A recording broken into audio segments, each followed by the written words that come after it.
Hello, everyone. Thanks for tuning in today.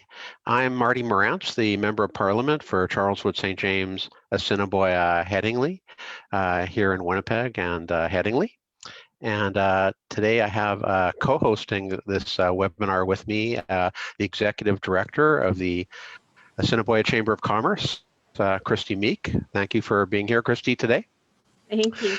Um, one of the things I wanted to say is that, over the course of the pandemic, one of the things that my office has been focused on is doing everything we can to assist small and medium-sized enterprises through the government. And so I thought it would be a good idea to have our presenter today. Our presenter today is Chris from the Office of Small and Medium Enterprise within Public Services and Procurement Canada. And what Chris will be talking about is tips on how local businesses in our community can add the federal government to their client list. After the presentation, Christy and I will be asking some of the questions we've received from you. And if you have any questions on this presentation, please put them in the comment section and we'll try to reply. Now, I know Christy would like to say a few words as well, so I'm going to turn the floor over to her. Thank you, Marty. Good afternoon, everyone. I'm Christy Meek, and I'm the President and Executive Director for the Assiniboia Chamber of Commerce. We represent 336 businesses in West Winnipeg, and some of them are actually currently selling their products and services to the federal government. And with this past year's roller coaster for businesses in the pandemic, many are looking at other opportunities that support their business plan, being one option that they are considering, of course, selling to the government. I want to thank Marty for inviting us to co-host this event today, and I look forward to hearing what Chris has to share. Following today's event, we will be sharing the recording on our website and in our March newsletter, which is heading out the doors on March 1st. Chris, over to you. Thank you. Fantastic. Well, thank you so much for putting on this event and this opportunity to speak with yourselves and the businesses in that area. It's just wonderful to have this opportunity. My name is Chris Reiter. I am the Chief of Stakeholder Engagement with the Office of Small and Medium Enterprise. And essentially what that means is we're an outreach team. We are a team designed to do outreach, do events like this, do presentations, webinars, one-on-ones, all with the purpose of helping businesses navigate federal government procurement. That is what we're here for. So we are happy to have these great opportunities. I'd like to really thank Marty, MP Morantz and Christy and the team for putting this together and having me on today to share this information with you. We're going to be covering some myth busting. So we're going to do some myth busting of federal government procurement and where you might be able to consider the federal government as a client if you haven't already, and how you might be able to leverage some of our open data that is available for you to be able to see and investigate, could the federal government be a client of mine? Could perhaps I subcontract to the federal, to a main contractor of the federal government? Or maybe I can get myself into the supply chain and find some different opportunities. So we're going to touch on all this, cover a little bit of, myth busting some of the perceptions out there about federal procurement, hopefully address some questions. I'm going to do a little bit of a live demonstration as well. As to some of the tools, so I can share where those are. So really looking forward to this, and thank you again for the opportunity. So essentially, very high level, the federal government gives our minister, the Minister of Public Services and Procurement Canada, the authority to buy. So our minister has that authority to buy on behalf of all the government. Now, what our minister does is she delegate some of that authority to all the other government departments and agencies. So every single government department and agency has some authority to do their own purchasing, okay? And then if it's over their authority, they send it over to my department, Public Services and Procurement Canada, and then we do the contracting, solicitation and contracting on their behalf, okay? Now my team, as I said, fits into the picture by being outreach. And we support businesses through outreach in order to help navigate these processes, find opportunities, understand how it all works. Couple important things in there is that each government department and agency will define its own requirements. So they're the experts at running their programs. They're the experts at understanding what they need to buy. So they will define that and they will figure out what they need to buy to run their programs. And so either they'll go and do it themselves because it's in their own authority, or they are going to send it over to our department and we will do it for them. But they are going to define that requirement and determine what they need. And that'll be important as we get into this a little bit later. Okay. So what you'll notice with me is I tend to talk, and I've gotten a little bit better in a webinar format where I tend to follow my slides a bit more, but I tend to get a little bit ahead of myself and as I just talk and then forget to move the slides along. So hopefully I will stay a little more on track with that. So as I said, we're the Office of Small and Medium Enterprise, and this is what we are designed to do, is to do these types of presentations. And so I just wanted to touch on a couple of things of interest, just starting to kick us off here. The government of Canada as a whole is one of the largest buyers of goods and services in Canada, okay? Typically, we're anywhere between 17 and 23, 24 billion dollars a year is what we're buying when it comes to goods, services, and construction. That's just sort of a typical year. It depends on sort of some of the bigger, larger projects that we may or may not have in a given year will fluctuate that number. And as you can see, we have lots, 500,000 contracts and processes, close to 2 million credit card transactions per year. So there's lots of different things that are going on and lots of different purchasing that is required. And it's a lot of variety of things that we need. There's a surprising variety. And those are some of the myths that we're going to bust as we go through this presentation today. So again, a couple little tidbits, okay, which tends to get a bit, surprises a little right off the top. About 90% of our contracts awarded are under $25,000, okay? And that tends to be a bit surprising. And the reason that's surprising is because what we tend to see in the news is the big stuff, right? We see jet planes and national shipbuilding strategy, and we see, say Champlain Bridge in Montreal or the Gordie Howe Bridge from Windsor to Detroit, these billion-dollar projects, billion-dollar infrastructure projects, all kinds of things. We don't see a lot of the little stuff because it's not in the news. It's not in the media. It's just these little tiny contracts. So in fact, 90% of our contracts are under $25,000. And actually a similar percentage actually goes to small and medium enterprise. So there are quite a lot of different opportunities to find out there. Now, it's not for everyone. I'm not suggesting that everyone is going to, consider being a supplier to the government of Canada, but it's just to show that there are opportunities out there for all kinds of businesses. All right, right into the myths. Here we go. So, number one myth, the government doesn't buy from small businesses, okay? I hear this all the time without question, okay? And as I just showed you that stat about, 90% of our contracts under $25,000 and a similar amount to small and medium enterprise, the reality is we buy from all kinds of different businesses, okay? It is all over the place. And so if we look at this slide here, we'll buy and have contracts with solopreneurs, private businesses, single owners, one-person shops, two-person shops, 3 people, 4 people, the small business, the established local businesses. We'll have startups, we'll have nonprofits, we'll have social enterprises, and then of course medium, and of course some large corporations as well. But it really is all over the place. And I tend to say this probably a little too bluntly when it comes to the myth and the question around the type of business that we will contract with. Ultimately, it doesn't matter. We really don't care what the business structure is. What really matters when it comes to doing business with the federal government and selling goods and services to the federal government is, 1, are you legally allowed to do business in Canada? And 2, can you meet the requirement? If you can meet the requirement and you're legally allowed to do business in Canada, then we will contract with you if you can meet those things, right? And then and say win the competition, then no problem.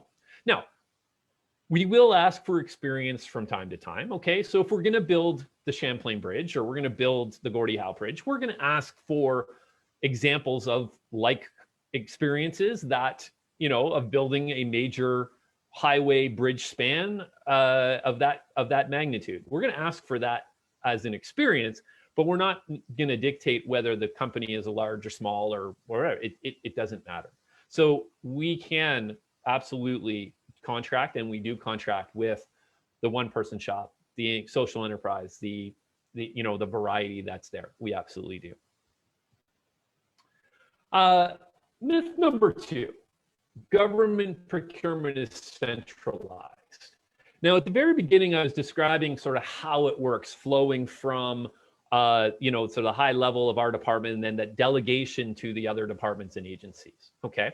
And what's important to note about that is, while we do have a central area for larger procurement and larger tendering, we're going to get talking about that, the buyandsell.gc.ca website. While we do have that, the reality is that government procurement is really not centralized.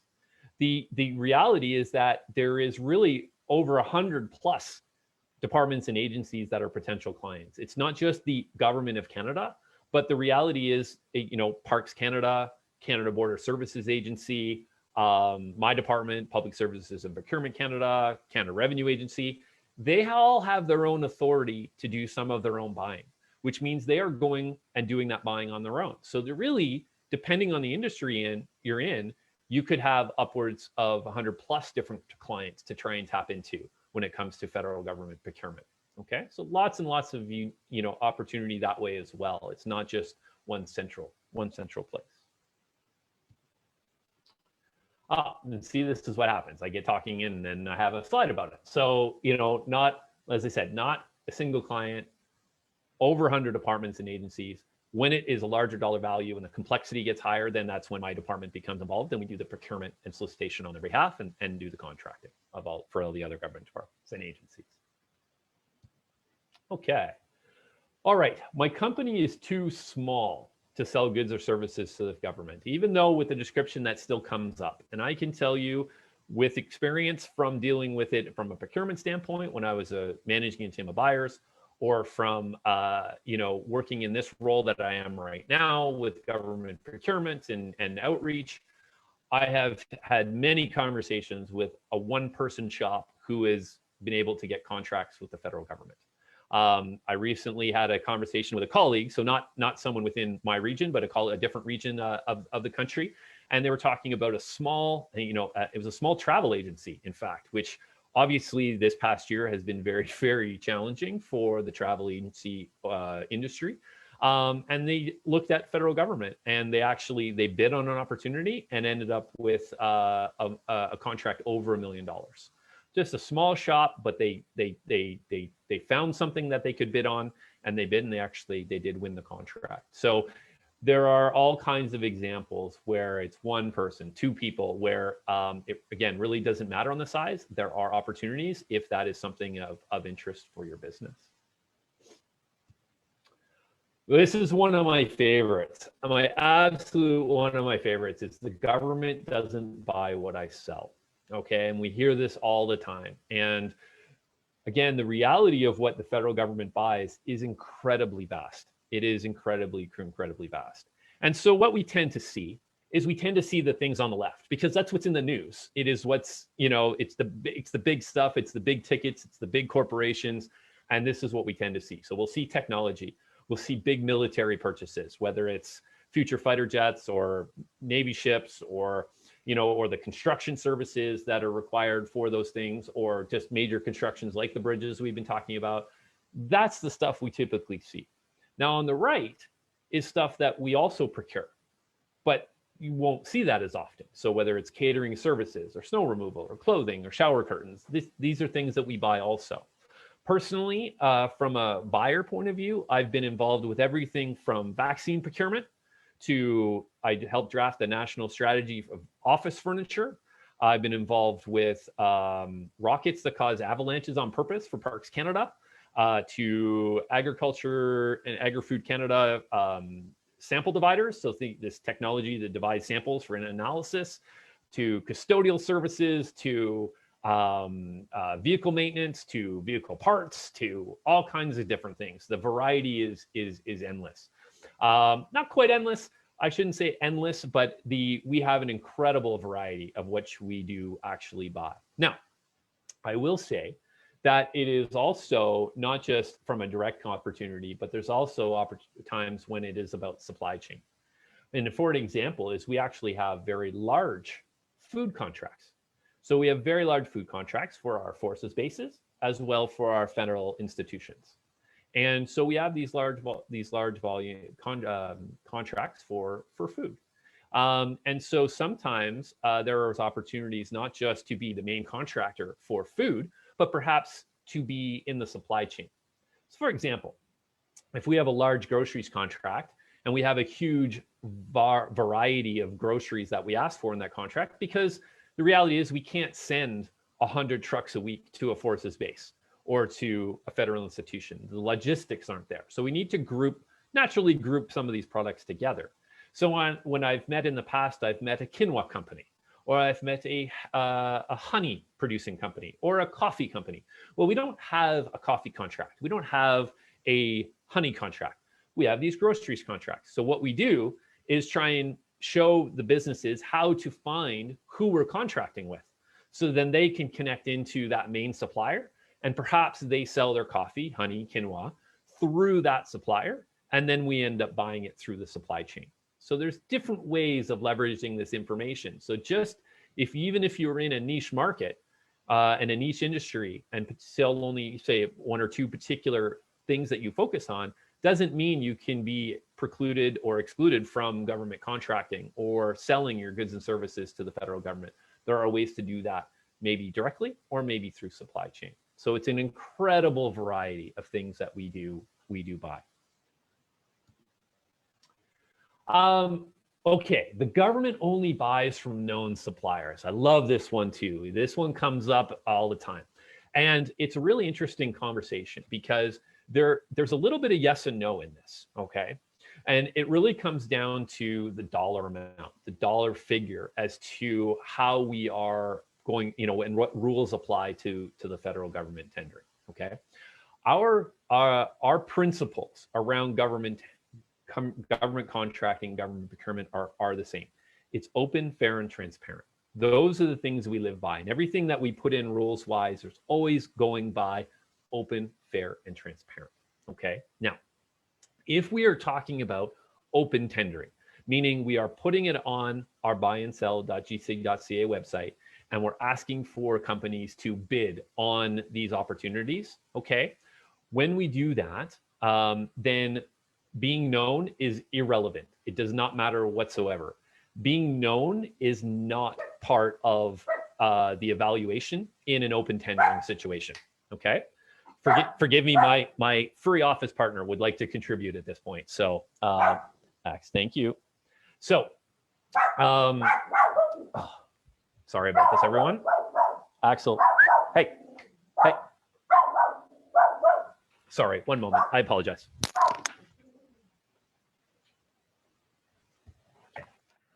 Thank you. Thank you for that. Sorry about that, everyone. Okay. So, as I was saying, if it's open tendering, then it is really not irrelevant. It's not going to be in the federal evaluation for that particular tender. Again, we might ask for experience, but we're not going to ask if you're known or you don't. It doesn't matter if you have done contracting with us before. It is an open tendering situation.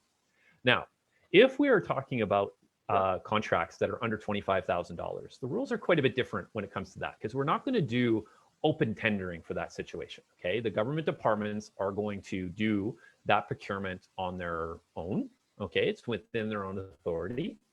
And we don't have the same layers of rules because the international trade agreements don't apply.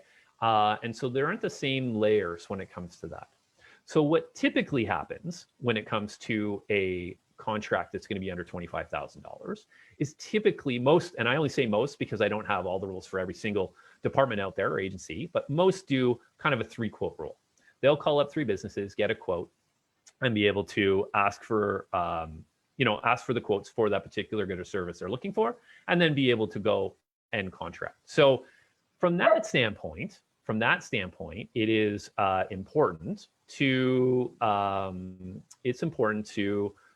know that it does help to be known to that supplier or to that department. It helps to be known because you want to get that phone call. So one example that I have of this is, and I'm stationed in Alberta. I'm stationed in Calgary, and when I was managing a team of buyers, we had a particular relationship with Department of National Defence and CFB Suffield down in southern Alberta, and this CFB Suffield hosts British troops as well. And so we were doing contracting on behalf of both those entities, and we would do some presentations with the base. And when it came to under $25,000 procurement, they would do a lot of presentations in the local community because they would need paint or fence posts or plywood, or they would have contracts for actors to come in and do simulations as part of training.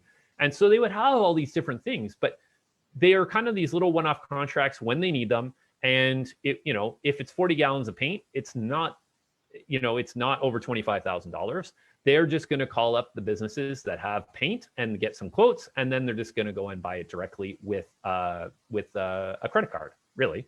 And so this is where, if there are departments, or if there's say forces bases near, and for those opportunities that are under $25,000, it is actually important to be able to connect into a department. It is important to be able to connect and let them know that you're available. And that is okay to do. It's one of the biggest myths as well, is that it is actually okay to connect with a department or an agency, to let them know that you're available, all right? It's not gonna influence the open tendering situation. That is completely irrelevant. However, when it comes to these smaller dollar contracts, on this under $25,000 things, then that is when you do want to have some, you do want to be known, because you do want to get that phone call. And so that is okay to do. So it's a little bit of both. Open tendering? No, absolutely not. Under 25,000, when it comes to, that 3-quote rule or getting that phone call, then you do want to be known by the departments or agencies to be able to do that. Okay. All righty. Okay. Government procurement is complicated, and you need to know the right people. Okay, and again, another one of my favorites here. Government procurement is complicated. Okay, it's kind of hard. Honestly, it's a little bit of a hard one to bust that myth, simply because it is a bit complicated. It is a bit, when you especially open one of our tendering documents and it's large, it can be anywhere from 40 to 100 and plus pages. It's a lot of language. It certainly is and looks a bit daunting. I totally understand that. What I will say though is, it's very repetitive, okay? It's a very repetitive process. So what you're gonna find is, when you start looking into it first, it's gonna look a little complex, okay? After that though, you're gonna find that the documents all look the same, all right? The parts of our documents are all the same. Annex A is almost all the time where you're gonna find the actual requirement in the document. Part 4 is almost every single time is where you're going to find the evaluation and the selection methodology. Part 3 is going to be bidder instructions on how to put the bid together. The templates are very repetitive. They're very much the same. So yes, at first it's going to look a little daunting, but after that, you'll find that it's the same process over and over again, and it gets a little bit more familiar. Okay, a little complex, a little complicated at first, but repetitive. Now, when it comes to knowing the right people, all right, every single open tender document that we do will have a name or a team associated with that particular procurement. So if it is an open tender, okay, and you're looking at it and thinking of bidding, and you have a question, something you want to ask about, there is a name, and that is the only name to send that question to, all right? That is the person responsible for that procurement, and that is the right person to know, because that is who you can send the question to. All right. I will say that when you do send that question in, okay, if they can answer directly from information from the tender document, okay, they will answer you directly. If it's a question they need to go seek an answer for, they will not actually respond to you directly. All right. They will go and take the question, and then they will go and get the answer. Okay. They'll translate it, make sure it's in both official languages, English and French, and then we're actually going to post it as an amendment to the solicitation. There's a reason we do that, and the main reason is that we want to make sure that every business is working off the same information. So we don't want to have a situation where 3 different businesses ask a very similar question, just worded differently, and then we answer 3 different ways to these businesses. And then there's this perception that someone got different information than someone else. So we won't do that. So you will find that if you do send a question into this person who is responsible for that particular procurement, you're going to find that you will not get an answer. It will be posted as an amendment, okay, to the solicitation process. And that way we just make sure we keep that open, fair, and transparent part. Now, the other right person to know, I hope after today, is me. And my team and the Office of Small and Medium Enterprise. And I hope that if you do have questions about federal government procurement and you do have questions about the process and how it works, that you reach out to me or you reach out to my team, and then we can support you through that as well. If it turns out your question is a little more geared towards a particular solicitation, then we'll guide you on, sending that question into the right person responsible for that particular tender. Okay, but if it's something that we can help from a process standpoint, that would be us. So I hope you think of the Office of Small and Medium Enterprise, you think of me, and that we can be that right person to support you through the process. Okay. Alrighty. Government procurement is difficult and time consuming. Very similar to the last one, but it's around the time consuming that I want to talk about, because in the time consuming, it's really, again, that repetition of the process is it does help as you go through it a couple times. You will find that you get a little more used to it. It's a little bit easier to get through. But I also wanted to share a few initiatives that are happening as well. Okay, just because we are hearing it and we are trying to always improve our processes, we have limitations to that simply because it's public tendering. There's lots of rules, as I said, with international trade agreements, the Canadian Free Trade Agreement, the government tending contracting regulations. These all play a factor into how we can do our procurement to make it as open, to be open, fair, and transparent. But we do have some initiatives that are ongoing, and so we are headed towards an e-procurement solution and an e-bid system. We are working on we have the 15-day payment bullet there. So we have a pilot to speed up the payment process, especially for small and medium enterprises. And then we've been working on a plain language. We've been working on a contract simplification, trying to simplify the contracting and tendering process so it's a little bit easier to navigate. And we've been working on that as well. So just a few things that are in there that hopefully are going to alleviate some of that difficult and time-consuming portion of this myth, that we can make it that much easier to navigate as we go through. Okay. So the tendering website is only useful if I'm bidding on opportunities. And I like this one as well, because I want to touch on this a little bit like I did with the subcontracting and the supply chain. So what you're going to find, and we're going to do a demo on their website in a few minutes, but what you're going to find is that there's ways to navigate this information, that it's not just about direct contracting. It's not just about being a direct supplier, that there are other ways to do that. And so I can think of construction. If I think of construction and some major construction projects, well, perhaps you're a shop that does a particular part. You might not do the full construction of a 10-story tower, but maybe you do some interior retrofits. Maybe you do some, maybe it's the painting, maybe it's the drywall, maybe it's a portion of that. And so, yes, we will have main construction contractors, but they will be looking for subcontracting some of those trades out to fulfill the contract. Because government procurement, we really do it as a one-to-one.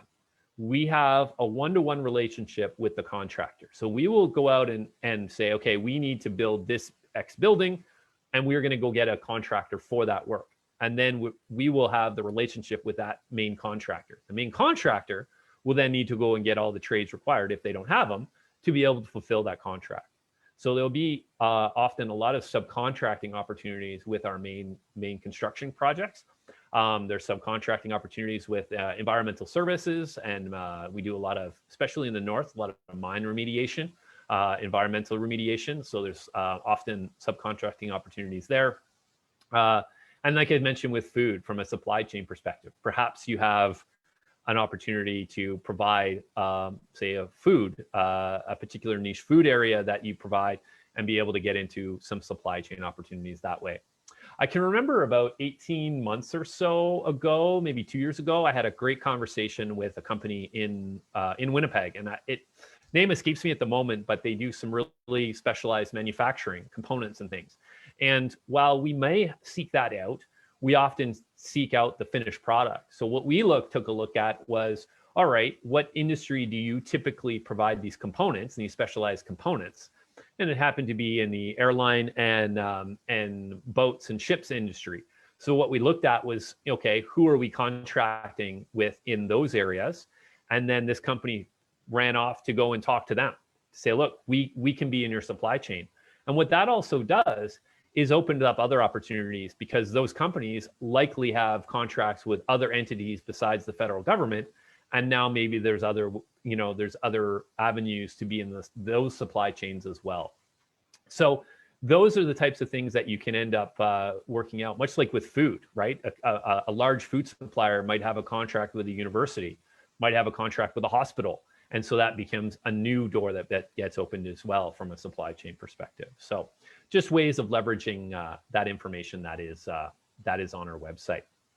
Now, if you do look at our website from a direct contracting opportunity and look at that from solicitations, one of the four most common things you're going to find on our website when it comes to things that, the ways that we procure and the ways that we seek to get contractors in place is these four notices. There's a few others, okay, but if you want our website, these are the ones, the most that you're going to see, all right? So I just want to do a little sort of procurement 101 for a second here, and just sort of cover these notices so that you're, a little awareness that when you go and onto the website that, these will make sense here, okay? So the first one is the invitation to tender, request for quote. The ITT pretty much is in construction. So if you're in the construction industry, you're going to typically find ITTs as what we'll use for that.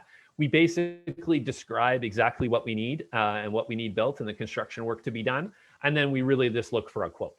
And so it really just comes down to price when it comes to the ITTs. All right. Request for proposal, the RFP, that's the most commonly known one, because in this one, you really have, this is business to business as well. It's not just business to government. RFPs are, sort of typical in the business industry and business practices. And so we will use this when we know what we want to buy, we know how much we want to buy, or we know for how long we want to buy it. It can be a time-based contract as well. And we will go out and seek proposals for it. And so we will evaluate the proposals based on price. We'll evaluate the proposals based on a technical merit. And then we will also, sometimes we've had a few pilots in which we've included some social value as well. So we could have a price component, a technical component, and we might have a social value component built into the evaluation, okay? And so we'll receive those bids, we'll evaluate, and then we'll award a contract to the award winner. The next two, the standing offer and the supply arrangement, these are really pre-qualified lists of suppliers. So what we'll do is we'll go out and create a list of suppliers, and then we will contract through those lists of suppliers. The standing offer, we use this one mostly for goods. Not always, but it's mostly for goods.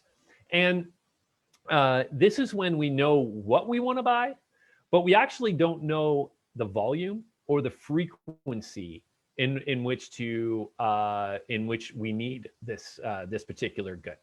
So my favorite example is paper.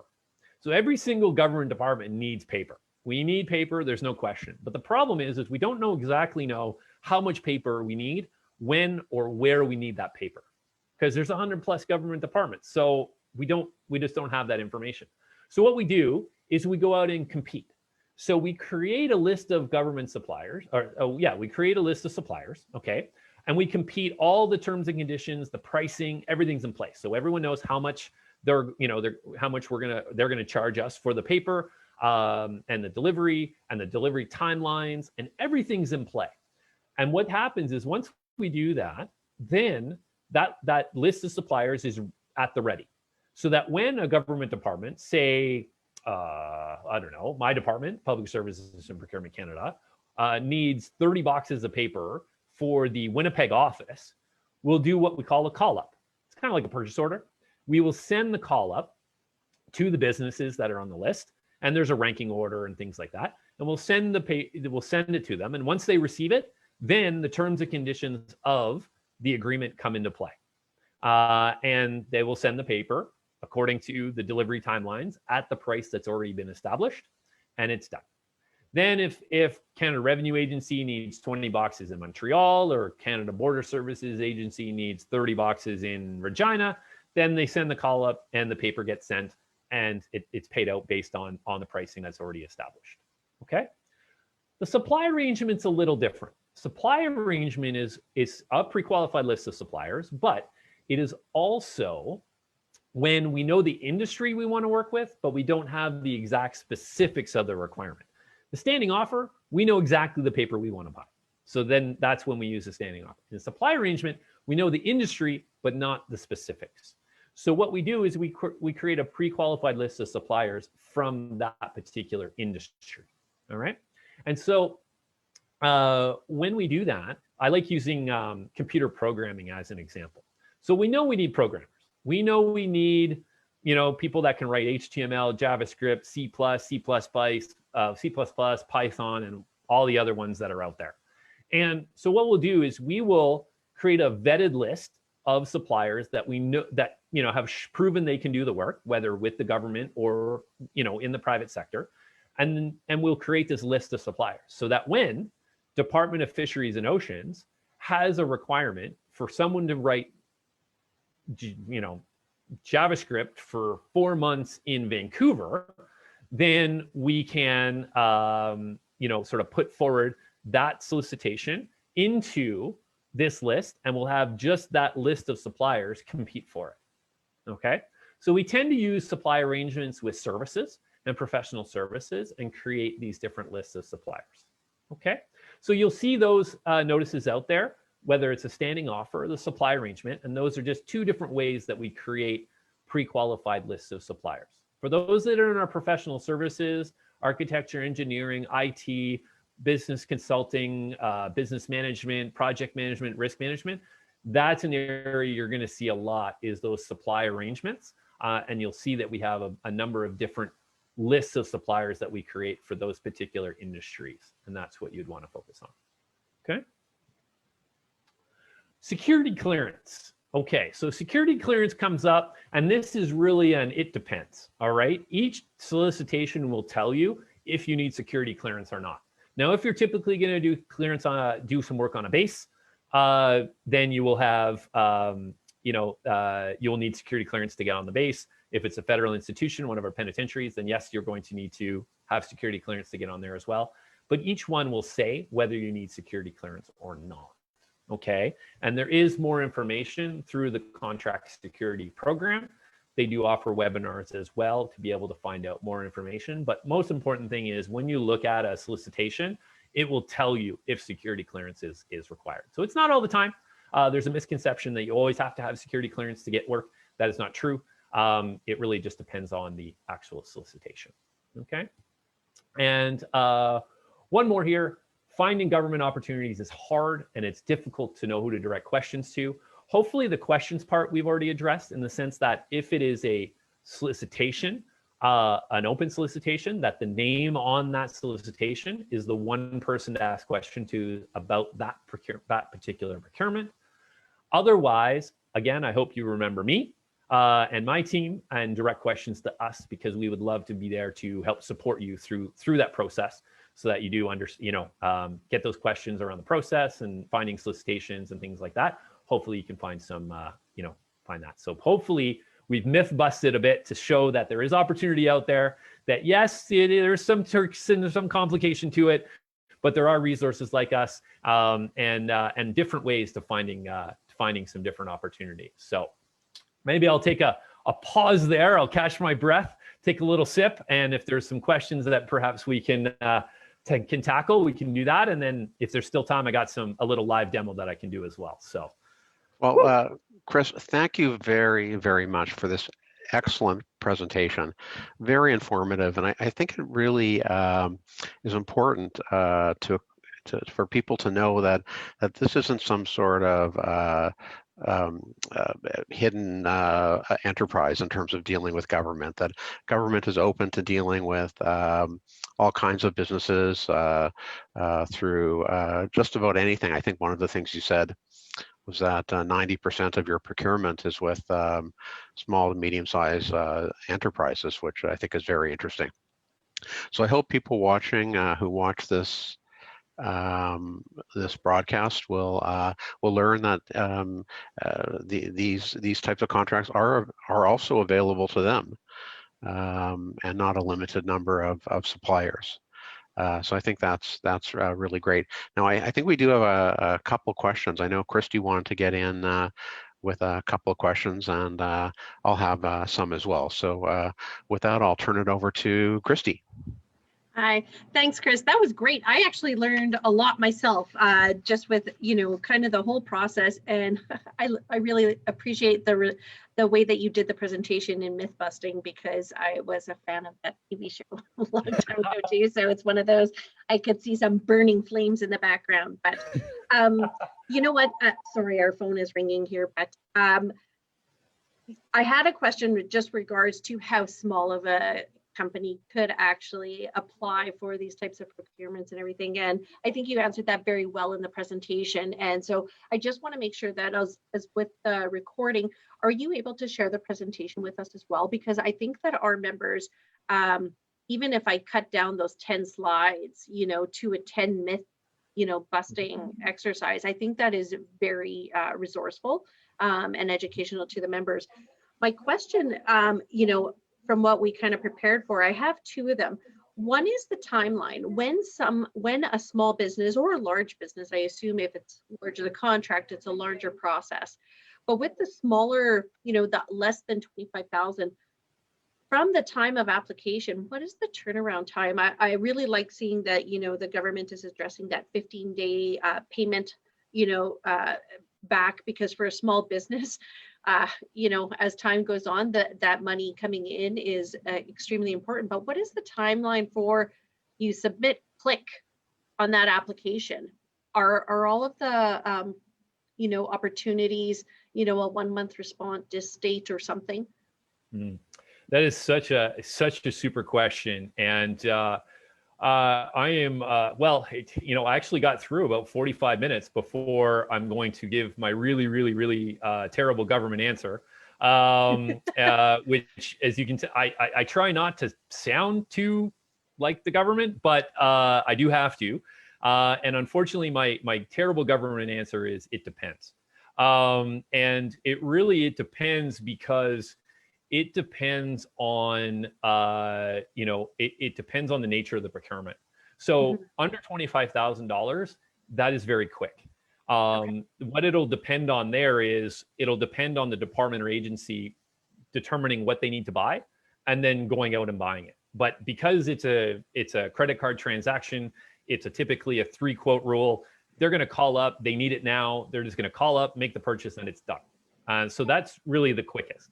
Now, when it comes to open tendering, that's a little bit different, because that will depend on the size, the nature. It'll end up, fluctuating a little bit based on the number of bids, because the more bids we get, the more evaluation time is required. So it's a harder question when it comes to open tendering. From the time of submission, let me put it this way: once it will get posted to our buy and sell website, it is, when it goes back to when it's on the buy and sell website, the trade agreements are involved, the international trade agreements, it's minimum 40 days that it's posted. So it can be longer than that, but that's the minimum. And then once the date closes and we receive all the bids, then it's too hard to pick a timeline. It is going to be as the evaluations can occur, and then the contract award can happen. So again, just depends on the complexity of the requirement, the complexity of the evaluation, the number of bids that will come in play. It can be a week, it can be 2 weeks, it can be 3 months, it can be 6 months. Right. It really just depends on the scope and volume. Yeah, and I And the assume hard that part, would I be will the say, answer.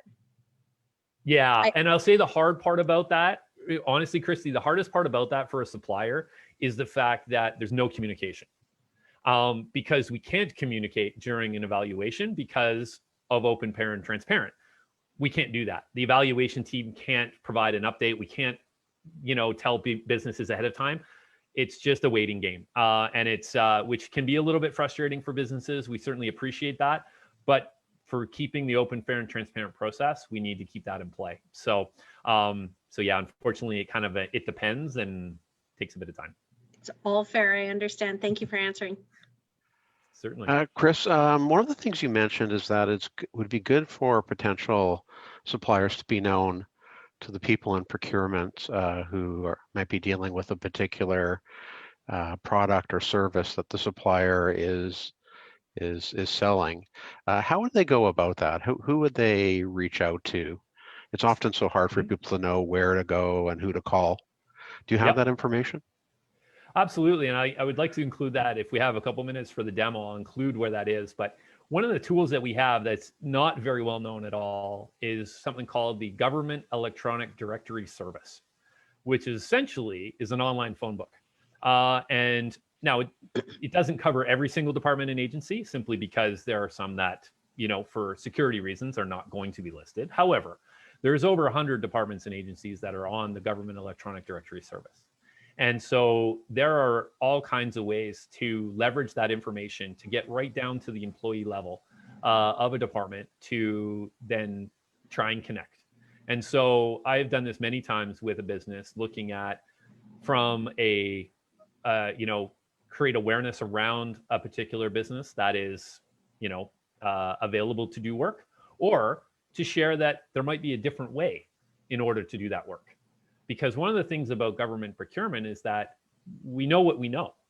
And so as an example, I was talking to a business about a month ago about, they called it road de-icer because it's not road salt.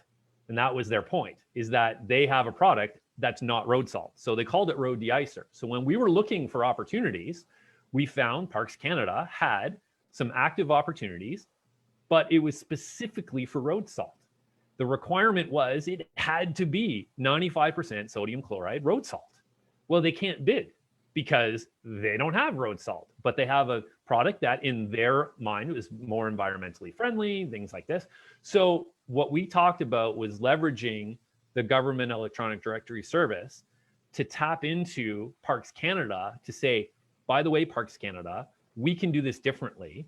You might want to consider changing your requirement so that Parks Canada they'd at least become aware that there was a different way of perhaps contracting for a different type of product that would solve the same issue around ice on the roads or ice on the paths in Parks Canada locations.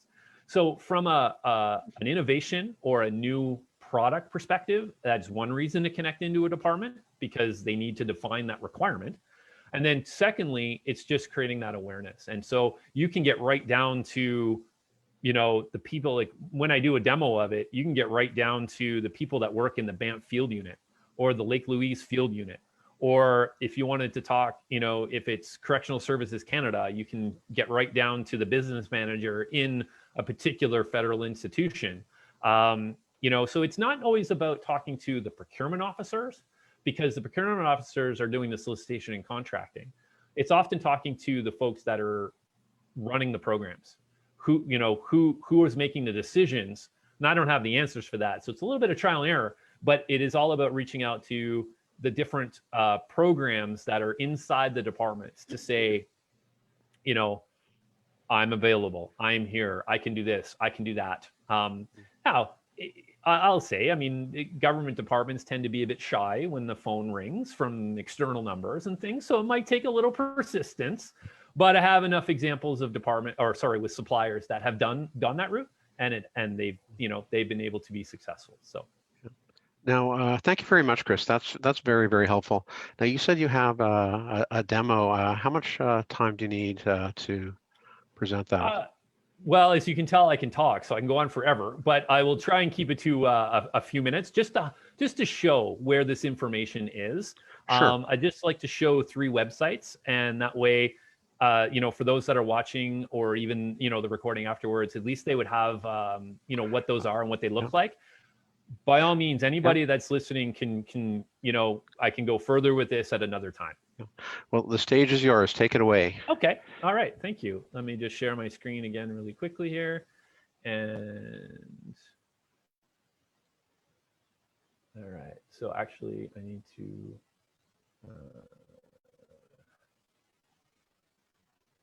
oops, hang on. Sorry. Stop sharing for a sec. Let's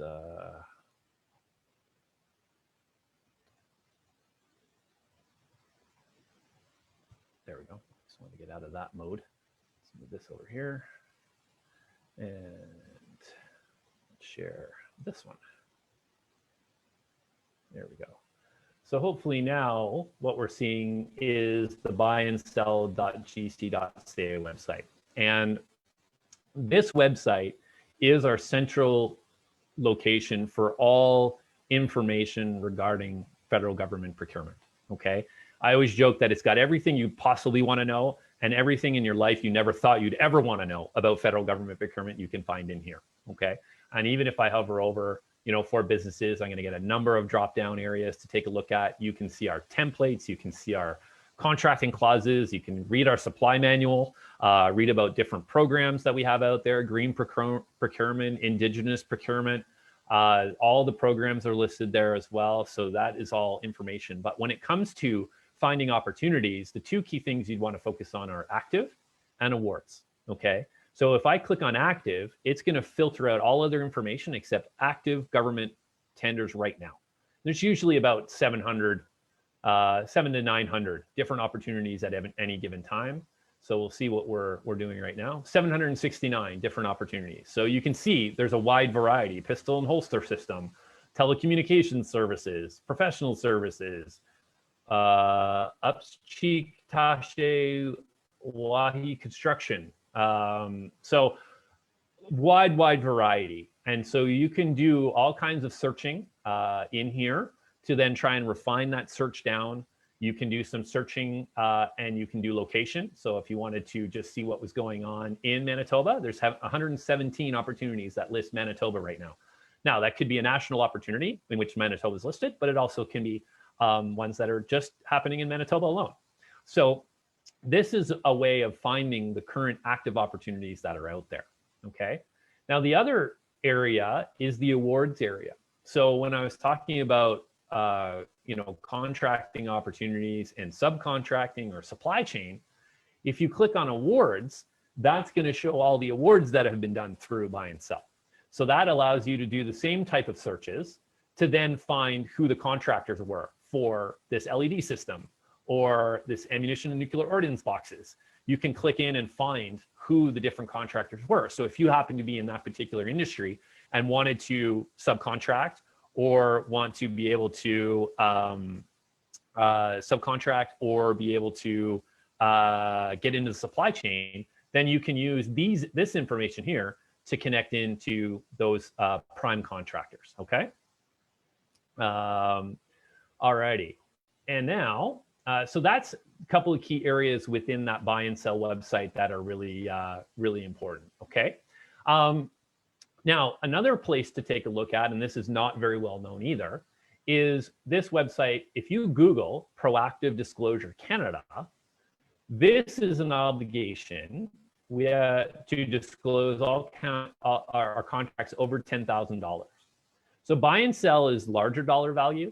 So what you're going to find if you Google here, this is a great place to research as to what kind of things we have bought, okay?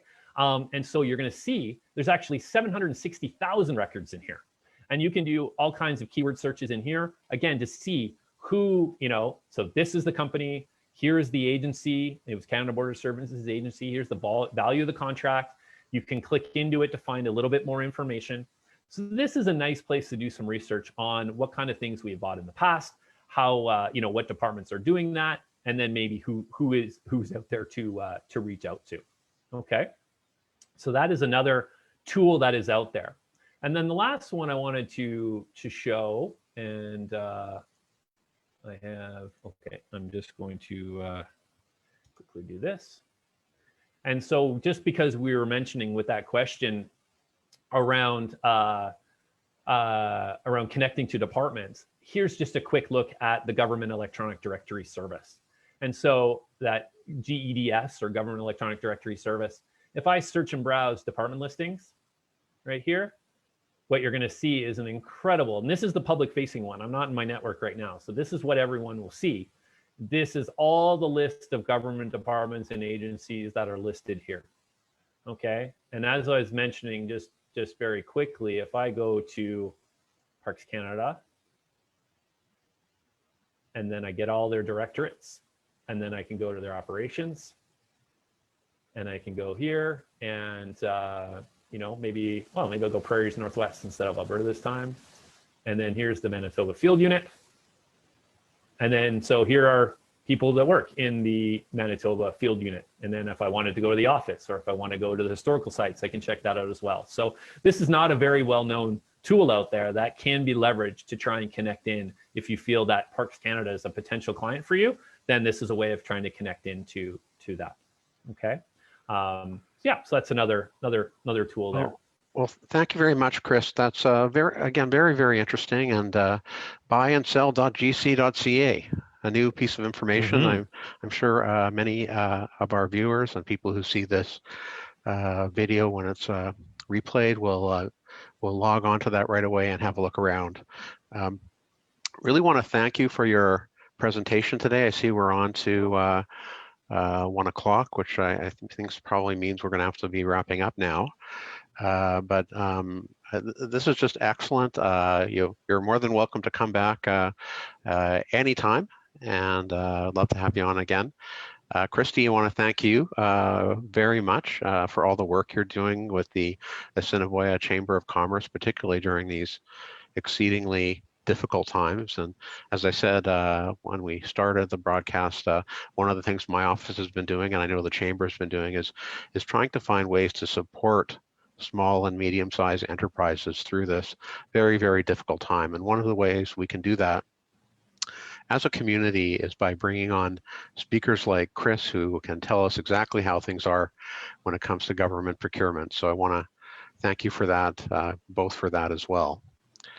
Christy, did you have any closing remarks you wanted to say? You know what, just once again, I appreciate the invite to, co-host this Facebook Live event, and just to, again, gather the knowledge that Chris had to supply. I think this is going to be very useful to a lot of our members.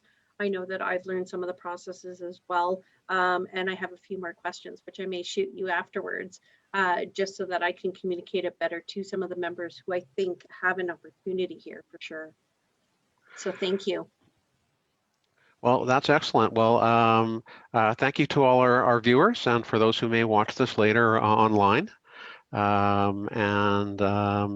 We're working hard for you in Ottawa, and I know Christy is working hard for you with the Chamber. So thank you again, Chris, and everyone have a great day.